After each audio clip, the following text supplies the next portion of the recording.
Assalamu alaikum warahmatullahi wabarakatuh. Oluvanyuma lw'okukola obulumbaganyi ku konvoyi ya Kyagulanyi St. Robert, Bobi Wine bw'abadde agenda mu bitundu by'e Mbarara okukola rally esembayo.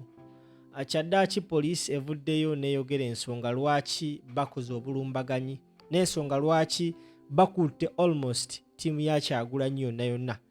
Omwogezi wa Polisi Lusoke ng'asinzidde ku kitebe kya Polisi wasinziridde okwogera ensonga lwaki bakoze ambush ku Kyagulanyi. Njagala atowulirize tukomewo tovaawo. Good evening all our viewers.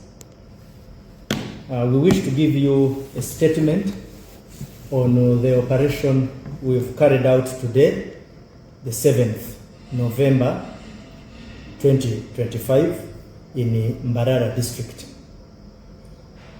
The campaign trail for presidential candidates has largely remained peaceful. However, as previously communicated, a few individuals have persistently provoked police and engaged in acts of violence against police officers. These actions include damaging police vehicles, assaulting personnel, causing public disorder, and inconsiderate use of public roads. The Uganda Police Force has made it clear that such conduct is unacceptable and will have consequences. In Busia district, suspects traveling on a NUP convoy assaulted a police officer. That case is registered at police. On October 3rd, in Mayuge district, they again assaulted a police officer.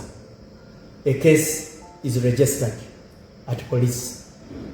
On October 8th, during a rally in Chankwanzi, they assaulted again a police officer.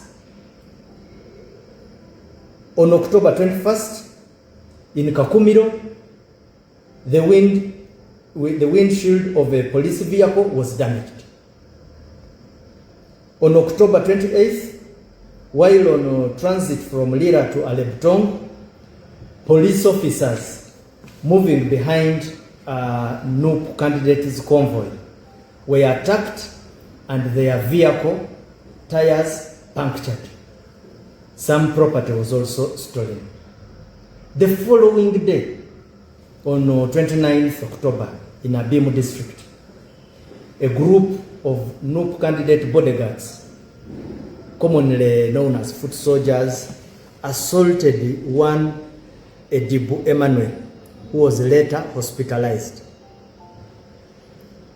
On 5th November, they assaulted a journalist of Tayari television. Now, it should be emphasized that not all campaign participants engage in such conduct. Many behave respectfully and lawfully. Police action shall be directed at those who by choice repeatedly confront police officers, incite violence, and violate given guidelines. So today, 7th November, we have made several arrests in Mbarara district targeting individuals with criminal records. We also arrested those who tried to obstruct officers on duty, and all of them shall be charged accordingly and presented before courts of law if found that they are culpable.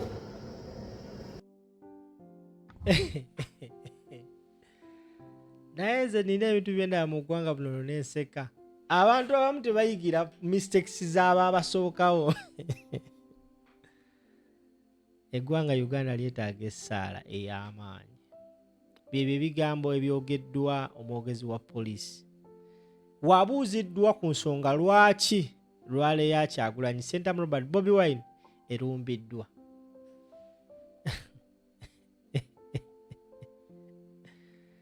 One of the clips esinze okukwata abantu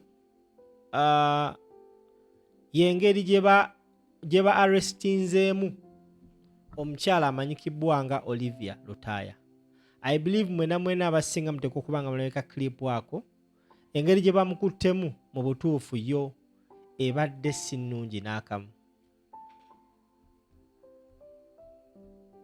Kyagulanyi Ssentamu Robert Bobi Wine ategeezezza eggwanga nti kino kye bakoze tekyawukanako n'ekyakolebwa mu kalulu ka 2021 lwe baawamba ttiimu ye yonna we baali e Kalangala. Era kino kikolebwa mbu kagenderere kwagala kuba delayinga, kuba slowinga, kubalemesa kukola ekyo kye balina okuba nga bakola. Abamu ku bakwatiddwa babadde bakyalina amasimu bagenze bategeeza the public wa gye batwalibwa, wabula abasinga bagamba nti bali mutwalibwa ku bifo ebitannaba kumanyikibwa. Mu bakwatiddwa mulimu n'abawagizi ba Kyagulanyi abasangiddwa mu disitulikiti y'e Mbarara. Naye bagamba gye babatwala nabo tebamanyiiyo. Ekifaananyi ekyo as I talk right now is one of the most trending pictures. Nga bakulaga omukyala Olivia Lutaya akwatiddwa. Naye nga abamukutte abali mu kumusikambula, abali mu kumwambula si bakyala. Naye nga mu mateeka omukyala alina kukwatibwa mukyala. Abamuliko basajja babiri. Omu ayambadde leeya amukubye n'empi. Ye embeera ebadde mu bitundu by'emba Mbarara. Olunaku olw'enkya Kyagulanyi ategeezezza nti tugenda ku resuminga campaign zaffe. Tebagenda tulemesa, tugenda tuuka ku buli munnayuganda buli wamu waali. Abasinga bagamba naye bannayuganda munyiigako ddi. Era abasinga bagamba bannayuganda ke kaseera muveeyo mwekalakaase to this impunity. Wabula omukulembeze waffe oba omukulembeze w'abannayuganda gwe bakkiririza mu Kyagulanyi Ssentamu Robert Bobi Wine asiba abagamba nti tugenda tulonde, tugenda kanonya, tugenda kalona, tugenda kakuuma, we bakabba tugenda kabanja. He is trying to build momentum amongst Ugandans such that ku lunaku lwe mulonda oba oliawo mube n'ensonga lwaki ogenda vaayo dde ku kkubo singa babanga gw'obadde olonze si gwe balangiriridde.